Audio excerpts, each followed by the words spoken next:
I, Emily Fanfare, am filled with complete excitement to play a role in the learning experiences of Guyana's young and gifted students that was presented to the public by the Ministry of Education.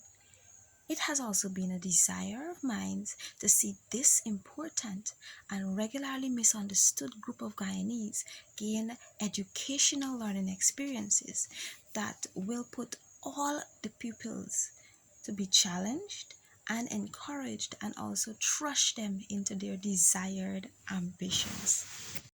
While attending Tushin Primary School in the East Bank of Essequibo, I was told that I was one of the highest flying students within the classroom since my grades were exceptionally well.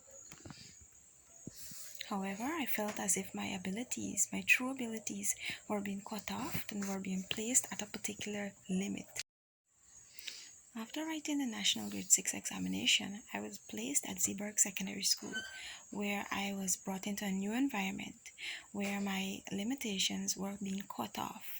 I was now introduced into a classroom that had all of my abilities being put to great use. Thus, I learned to communicate better. I learned to have better conversation. I learned to control each and every thought, each and every emotion, and also to channel them towards my schoolwork.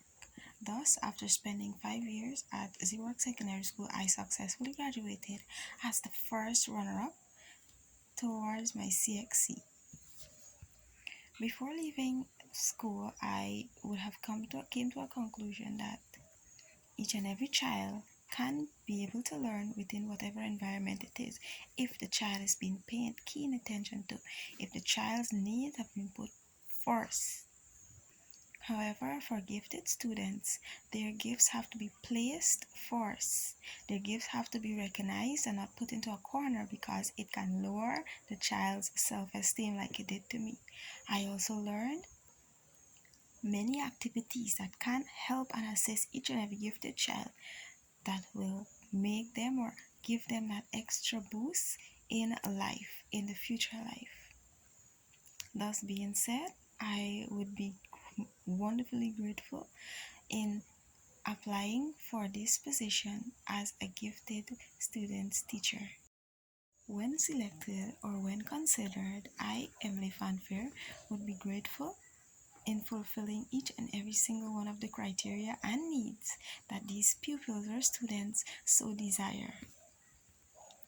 I would have also been enrolled in the Ministry of Education under the school Greenwich Park Primary School as a teacher for approximately 4 years. With this experience, I would have came into contact with many gifted pupils whose gifts or abilities were taken advantage of or were never used. I would like to change this. It has always been my sole desire to change this. While completing my sole mission, which is to keep or maintain the pupils' academic grades, they would also be able to be engaged in special activities or extracurricular activities that does not involve the grading system. With that being said, I, Emily Fanfare, consider myself as a suitable candidate for the open position.